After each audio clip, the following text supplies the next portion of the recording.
그 청년 바보 의사라는 책의 주인공인 안수연 씨가 있습니다.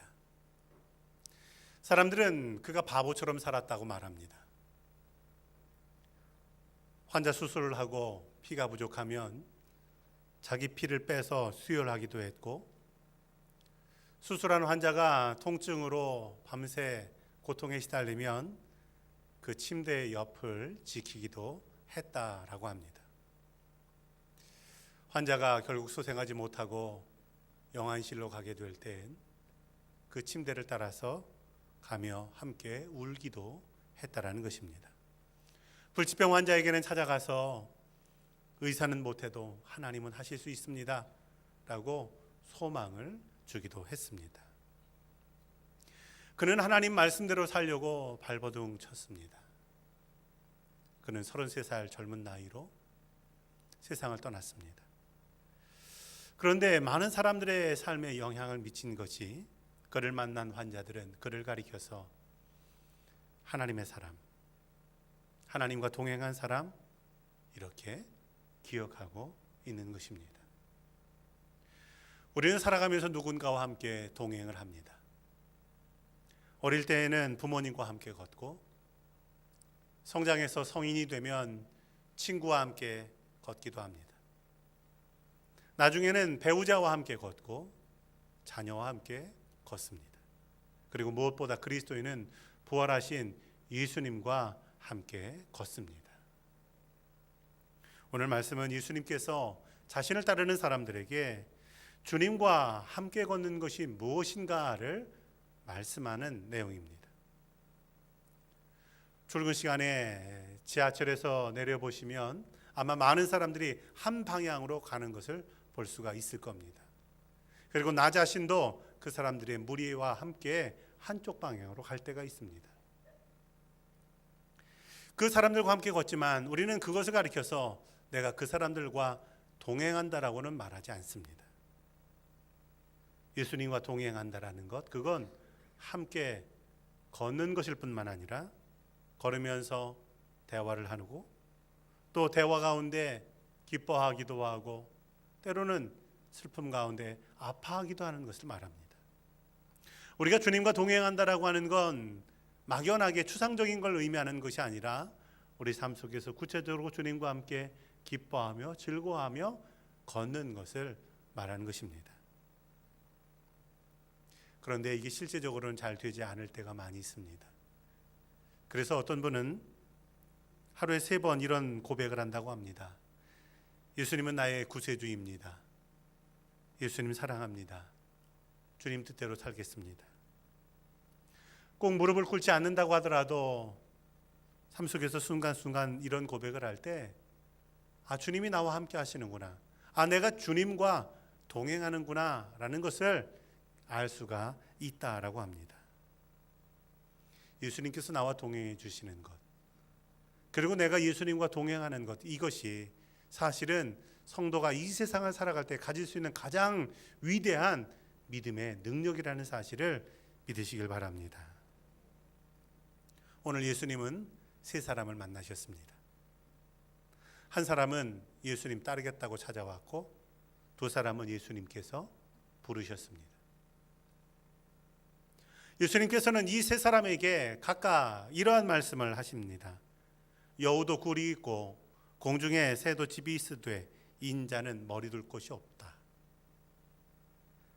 죽은 자들로 자신의 죽은 자들을 장사하게 하고 너는 가서 하나님의 나라를 전파하라. 손에 쟁기를 잡고 뒤를 돌아보는 사람은 하나님 나라에 합당치 않다라는 말씀입니다. 예수님께서 예수님을 따르겠다고 하는 사람, 아니 예수님을 따르라고 명령하신 사람들에게 이런 말씀을 하신 이유는 무엇일까요? 지난주일 우리는 부활절을 지키며 그 부활하신 주님을 따르기로 결단합니다. 우리가 주님을 따른다라고 할 때 이건 구체적으로 어떤 의미일까요? 오늘 말씀을 중심으로 몇 가지로 함께 은혜를 나누고자 합니다. 첫 번째로, 주님과 함께 걷는다라는 것은 나를 내려놓는 것입니다. 57절을 보면 예수님께서 길을 걸어가실 때 어떤 사람이 다가와서 이렇게 말합니다. 예수님, 어디로 가시든지 나는 따르겠습니다.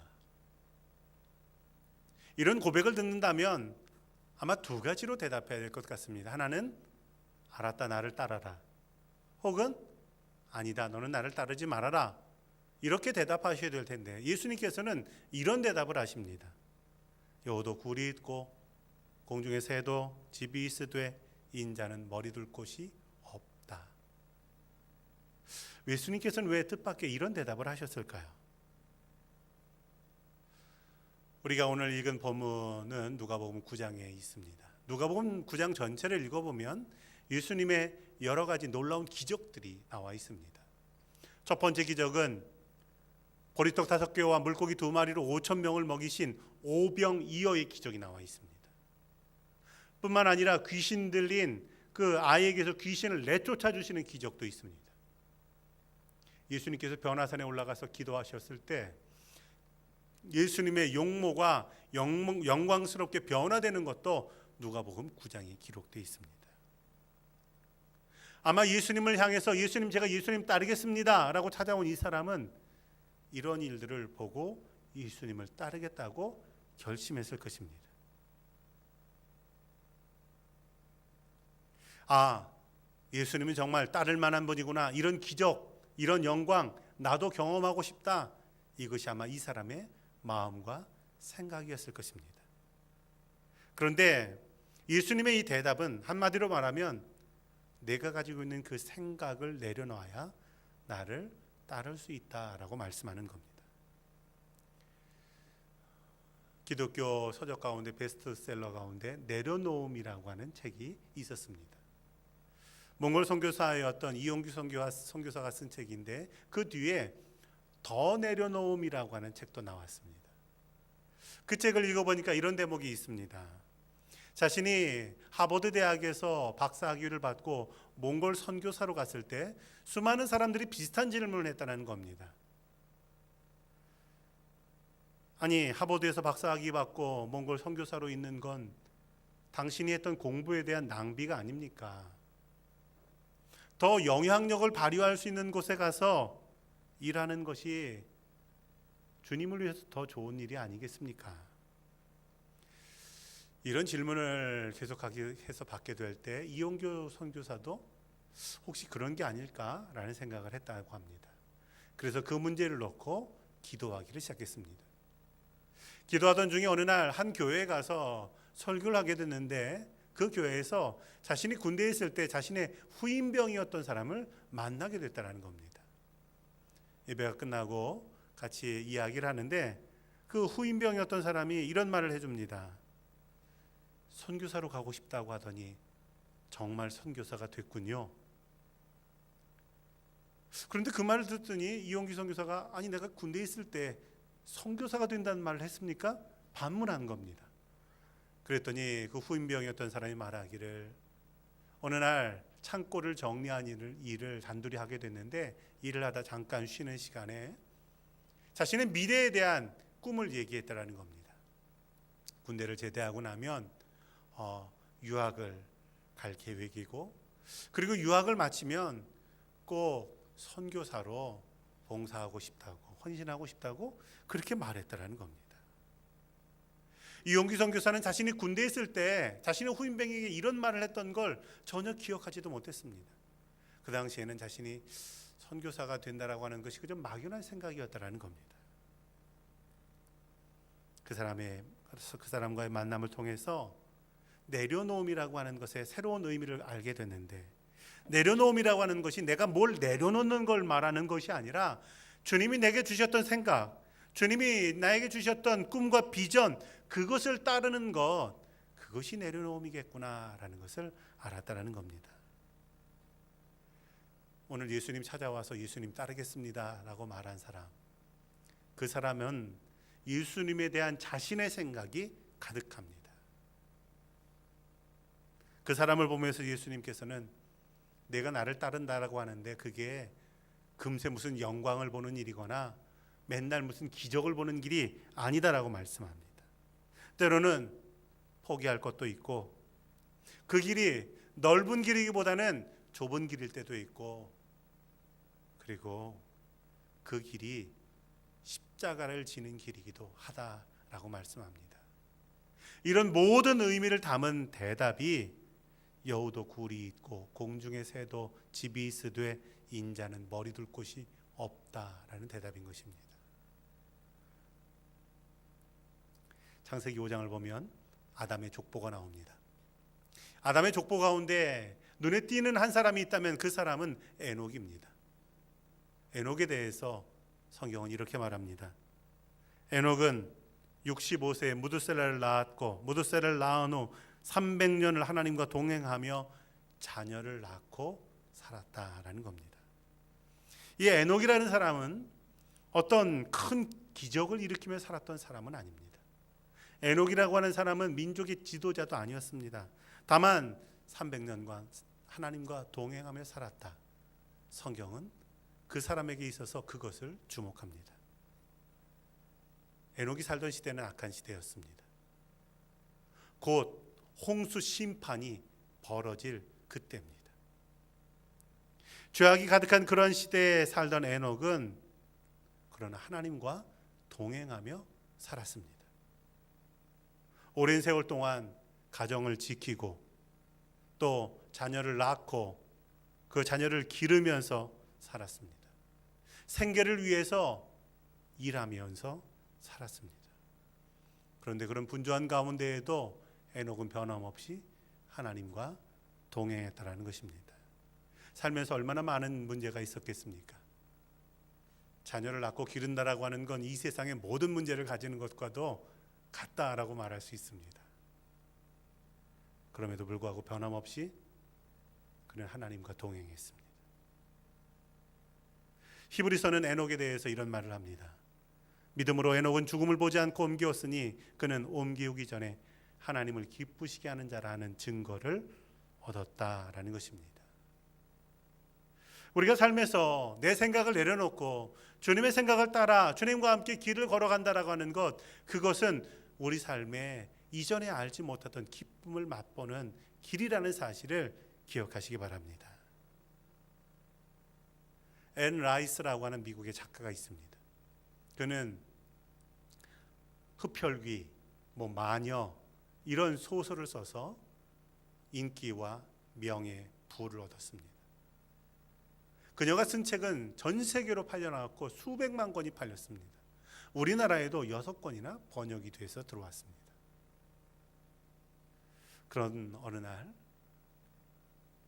앤 라이스는 친구의 전도로 교회를 갔습니다. 무신론자였던 그녀는 교회를 다니기 시작했고 그리고 예수님을 만났습니다. 예수님을 만나고 삶의 한 가지를 결단합니다. 그 결단은 이제 흡혈귀, 마녀 이런 소설 쓰지 않고 예수님에 관한 소설을 쓰고 싶다라는 거였습니다. 그래서 그녀가 처음으로 쓴 소설이 애굽에서 나온 그리스도라는 소설입니다. 이 책은 예전에 그녀가 썼던 책에 비해서 형편없게 팔리지 않았습니다. 뱀파이어와의 인터뷰라고 하는 책에 비해서는 100분의 1밖에 안 팔렸다는 겁니다. 한 인터뷰 기사에서 앤 라이스는 이런 인터뷰를 합니다. 자신의 소설을 읽고 단 한 명이라도 예수님을 만나고 예수님과 동행할 수 있다면 난 그거로 만족합니다. 인기와 돈은 포기했지만, 명예도 포기한 것 같지만 그는 주님과 동행할 때 얻는 기쁨을 알았다라는 것입니다. 주님과 동행할 때 성경에 보면 기적도 경험하고 그리고 떡도 먹는 은혜도 누립니다. 그러나 그것이 다가 아닙니다. 때로는 예수님을 위해서 땀도 흘리고 눈물도 흘립니다.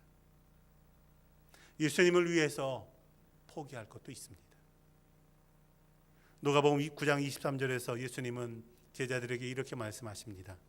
나를 따라오려거든 자기를 부인하고 자기 십자가를 지고 날마다 나를 따를 것이라. 예수님을 따르는 일에 십자가를 지는 일도 있다라는 겁니다. 그러나 주님과 동행할 때 우리가 모두 다 얻는 것이 있다면 그건 이 세상에서 얻을 수 없는 기쁨이라고 하는 것입니다. 평안이라고 하는 것이고, 그리고 다른 곳에서 맛볼 수 없는 만족함이 있다라는 것입니다. 부활절을 지내며 주님과 함께 걸을 때 이런 은혜를 누리는 교우들 되기를 주의 이름으로 축원합니다. 두 번째로, 주님과 함께 걸을 때 삶의 우선순위를 바로 할 수 있다라는 겁니다. 오늘 예수님을 두 번째로 만난 사람은, 이 사람은 예수님을 스스로 따르겠다고 한 것이 아니라 예수님께서 나를 따라라 라고 말씀하신 사람입니다. 예수님이 자신을 부르실 때 이 사람은 이런 대답합니다. 나로 먼저 가서 내 아버지를 장사하게 하소서. 이 말씀을 볼 때 이 사람은 지금 아버지의 장례를 치르는 중이거나 아니면 아버지의 임종이 곧 임박했기 때문에 어디를 가거나 새롭게 무언가 시작하기는 것이 어려운 상황이라는 걸 볼 수 있습니다. 그러면 예수님께서는 왜 아버지 장례를 치르거나 아니면 이제 곧 아버지 장례가 있기 때문에 마음이 분주한 이 사람을 지금 나를 따르라고 부르시는 걸까요? 예수님께서 이 사람을 부르신 이유는 한 가지입니다. 내가 지금 정신없이 바쁜 이 순간에 내 삶의 목적, 그리고 내 삶의 우선순위는 어디 있느냐라고 하는 것을 물어보고 계시는 겁니다. 지금 공부하느라고 바쁘고 일하느라고 바쁜데 너의 삶의 목적이 어디 있느냐? 내 삶의 가치에 믿음의 가치는 어디 있느냐라고 하는 것을 예수님은 이 사람에게 질문하고 계시는 겁니다. 제 친구 목사가 미국으로 유학을 갔다가 워싱턴 DC에서 목회를 하게 됐습니다. 그 교회를 이제 목회를 하게 됐는데 그 교회에 전해져 내려오는 한 이야기가 있다고 저에게 들려줬습니다. 한국에서 집사님 부부가 미국으로 이민을 왔다라는 겁니다. 그래서 그 교회에 등록을 했는데 그 다음 날부터, 그 다음 주부터 이 집사님 부부가 교회를 나오지 않습니다. 나중에 알고 보니까 이 집사님 부부가 이민을 와서 실제로 이민 생활을 겪어보니까 아, 이게 만만치 않구나. 정신 똑바로 차리지 않으면 밥 먹고 살기도 어렵겠구나. 이런 위기감을 느꼈다라는 겁니다. 그래서 이민 오고 예배드리고 그 다음 주에 온 가족이 모여서 우리 있어서 가장 중요한 목적은 이 이민 사회에 정착을 하는 거니까 이 정착할 때까지는 다른 데 신경 쓰지 않기로 그렇게 했다라는 겁니다. 오직 일하기로만 결정했습니다. 주일날도 일하면 주일에는 다른 때보다 임금을 2배나 주기 때문에 우리가 교회 가는 것도 뒤로 미루고 일하자 이렇게 결정했다라는 겁니다. 그로부터 7년 동안 신앙도 뒤로 하고 교회도 뒤로 하고 열심히 일했습니다. 어느덧 이민사회에서 기반을 잡게 됐습니다.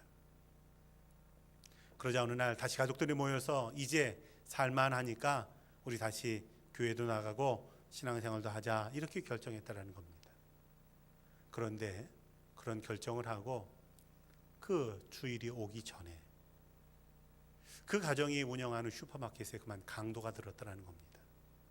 그리고 강도가 쏜 총에 그 가정의 가장이 죽고 말았습니다. 교회에서 그 가정의 장례를 치렀습니다. 장례를 치르고 나서 그 교인들이 갖게 된 믿음의 교훈은 삶의 목적이 어디에 있어야 하는가라고 하는 것을 분명히 깨달았다라는 것입니다. 우리는 우리가 살고 있는 시간의 주인이 아니라고 하는 사실입니다. 하나님께서 우리에게 주신 시간, 재능, 물질을 우리만을 위해서 쓸 때도 사실 부족할 때가 얼마나 많은지 모릅니다. 그런데 그런 우리를 향해서 주님께서 나를 따라라 라고 말씀하시면 마음의 여유가 없습니다. 혹은 물질의 여유가 없습니다. 시간의 여유가 없습니다. 라고 대답할 수 있습니다. 그리고 이런 대답은 한 가지를 말합니다. 그건 내 삶의 믿음의 가치는 우선적인 가치가 아닙니다. 라는 겁니다. 우리가 부활하신 주님과 함께 걷는다라고 하는 것, 그건 믿음의 가치가 내 삶의 우선순위에 있다라는 것을 고백하는 것임을 믿으시기 바랍니다. 사사기 5장을 보면 이스라엘 백성들에게 어느 날 시스라라고 하는 주변의 나라 군대 장관이 쳐들어오게 됩니다. 사사 드보라가 이제 시스라의 철병거를 맞아서 싸우기 위해서 모든 이스라엘 백성들에게 함께 전쟁에 참여하자고 편지를 보냅니다. 어떤 사람들은 전쟁에 함께 참여하지만 어떤 사람들은 전쟁에 참여하지 않습니다. 르우벤 지파 사람들은 전쟁보다는 자신들의 양을 돌보는 게 중요하다고 말하고 참여하지 않습니다. 길르앗 사람들은 멀어서 못 온다고 하고, 단 지파 사람들은 지금 배로 무역하느라고 못 간다고 합니다. 아셀이라고 하는 사람들은 괜히 우리 지역에서 벌어지는 전쟁도 아닌데 참여했다가 우리가 지금 누리고 있는 이런 평안함을 잃고 싶지 않다라고 말하고 전쟁에 참여하지 않습니다. 드보라는 전쟁에 함께 참여한 사람들 데리고 전쟁에 나갔고 승리합니다. 그리고 그 승리의 열매는 전쟁에 참여했던 사람들만이 누린다라는 것입니다. 저는 어릴 적에 어머니를 따라서 곧장 시장을 따라갔습니다. 시장 가면 너무 좋은 것이 이것저것 군것질을 할 수가 있습니다. 제일 기대되는 건 이제 갓 만든 어묵을 먹을 수 있다는 겁니다. 시장에서 이제 막 어묵을 만들어서 팔게 되면 비닐로 덮어놨는데 비닐을 딱 열면 김이 모락모락 납니다. 그럼 반찬을 위해서 어묵을 사시는 어머니 꼭 이제 특별하게 생긴 소시지가 들었거나 이런 어묵을 저에게 사주셨습니다. 그 어묵 얻어먹는 재미에 저는 시장을 곧잘 따라다녔습니다. 그런데 제가 점점 자라면서 시장을 따라가지 않게 됐습니다. 어린 저를 어머니가 시장에 데리고 갈 때 저는 어묵 먹는 기쁨으로 갔겠지만 어머니는 어떤 기쁨으로 저를 데리고 가셨을까요? 시장에 데리고 간다면 거추장스럽지 않겠습니까? 그런데 나중에 제가 자녀를 기르면서 깨닫게 되는 것이 거추장스러운 것이 아니라 옆에 데리고 있는 것만으로도 기쁨이 된다라는 사실을 알게 됐습니다. 자녀는 부모에게 무언가를 얻을 때 기쁨이 있지만 부모에게 있어 자녀는 그저 있는 것만으로도 기쁨인 것입니다. 우리가 주님과 동행한다라고 하는 것, 때로 우리는 주님에게 무언가를 얻을 때 기쁨을 얻습니다. 그러나 반대로 주님에게는 우리가 가장 우선순위에 있는 줄로 믿습니다. 그것이 예수님께서 우리를 위해서 십자가에 달려 죽으신 이유입니다. 부활하신 예수님과 함께 걸을 때 그 예수님이 믿음의 가치가 내 삶의 가장 우선순위가 되시기를 주님의 이름으로 축원합니다. 마지막으로 주님과 함께 걸을 때 끝까지 걷는 것입니다. 오늘 예수님과 만난 세 번째 사람, 그 사람은 예수님께서 나를 따르라 말씀하실 때 이렇게 대답합니다. 내 가족과 작별하고 오겠습니다. 이 사람의 대답을 들은 예수님께서는 손에 쟁기를 잡고 뒤를 돌아보는 사람은 하나님 나라에 합당하지 않다라고 대답하십니다. 예수님 왜 이렇게 대답하셨을까요? 주님을 따르기 위해서 가족과 인사를 한다면, 주변을 정리한다면 그건 중요한 일입니다. 그런데 예수님께서는 이 사람의 이 대답 속에 숨겨져 있는 의도를 꿰뚫어 보셨습니다. 겉으로는 따르겠습니다 라고 말하지만 가족에게로 돌아가겠다라는 것이 그 사람의 마음입니다. 창세기에 보면 믿음의 조상 아브라함이 자신의 아들 이삭을 하나님께 드리라고 하는 명령을 듣게 됩니다. 그런데 그 말씀을 읽을 때 우리가 볼 수 있는 것이 아브라함은 이 문제를 가지고 자신의 아내 사라에게 말하지 않았다라는 사실입니다. 왜 아브라함은 사라에게 말하지 않았을까? 상상해 보면 아마 사라가 그 소식을 듣게 될 때 어떻게 말했겠습니까? 이삭은 절대 안 됩니다. 차라리 나를 나를 하나님께 드리십시오. 그랬을 겁니다. 왜냐하면 이것이 어머니의 마음이기 때문에 그렇습니다. 아브라함은 그래서 사라에게 말하지 않습니다. 아침 일찍 아들 이삭을 데리고 길을 떠납니다. 예수님께서 오병이어의 기적을 일으키셨을 때 수많은 사람들이 그 떡을 먹고 예수님 따르겠다고 했습니다. 예수님을 찾아와서는 예수님, 어제 먹었던 떡을 우리에게 또 주십시오 라고 부탁할 때 예수님께서 뭐라고 말씀하십니까? 너희의 육신을 배부르게 하는 떡에 만족하지 말고 영생하도록 주시는 하늘의 떡을 사모하라 라고 말씀합니다. 어저께 먹었던 떡을 다시 주시지 않는다고 할 때 사람들의 반응은 어떻습니까? 예수님의 말씀은 듣기도 어렵고 따르기도 어렵다라고 말하고는 다 예수님을 떠나간 것입니다. 주님과 함께 걷게 될 때 우리의 믿음의 여정은 어떻게 보면 주님이 주신 은혜, 주님이 베풀어 주신 그 놀라운 체험, 그것으로 시작됐을지 모릅니다. 그러나 믿음의 여정은 그 은혜가 때로는 내 과거의 은혜이고 어저께 먹었던 떡이었을지 몰라도 오늘도 여전히 주님과 동행하며 따르는 것, 그것이 바로 주님과 함께하는 것인 줄로 믿습니다. 처음 은혜, 처음 열정, 처음 가졌던 그 순종, 그것을 지키고 따르는 것이 주님과 함께하는 것입니다. 성경에 보면 그렇지 못한 사람들이 있습니다. 대표적으로 구약 성경의 사울 왕입니다. 하나님께 처음 그를 왕으로 세울 때 그는 겸손한 사람이었습니다. 그는 순수하고 하나님께 순종하는 사람이었습니다. 그런데 시간이 지나면서 점점 교만해지고 나중에는 하나님 말씀도 따르지 않는 사람이 됩니다. 처음 신앙을 잃어버립니다. 쟁기를 잡고 뒤를 돌아본 사람이 됩니다. 결국 그는 하나님께 버림받았고 말았습니다. 신약 성경에 아나니아와 삽비라라고 하는 부부도 마찬가지입니다. 그들의 믿음은 처음에 뜨거운 열정이 있었습니다. 그런데 막상 재물이라고 하는 문제가 삶에 생기게 될 때 마음이 달라집니다. 처음 믿음을 버립니다. 처음 결심이 사라집니다. 쟁기를 잡고 뒤돌아보게 됩니다. 결국 그들은 비참하게 죽고 말았습니다. 예수님과 함께 걷는다라고 하는 것, 그것은 내게 주셨던 처음 믿음, 그리고 처음 사랑, 그 처음 뜨거운 순종 가지고 끝까지 걷는 것임을 믿으시길 바랍니다. 나를 부르는 숲이라는 책이 있습니다. 이 책은 빌 브라이슨이라고 하는 사람이 자신의 친구와 함께 미국에 있는 에팔레치아 산맥을 트레킹한 것을 기록한 책입니다. 이 트레킹의 거리는 약 3,600km입니다.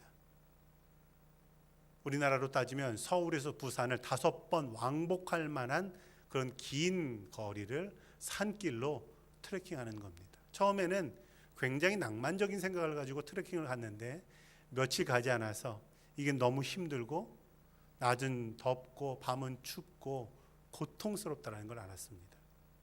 그래서 처음 이 목적, 이 미국 대륙을 횡단한다라고 하는 그 목적을 이루기 위해서 끊임없이 어려운데도 길을 갔습니다.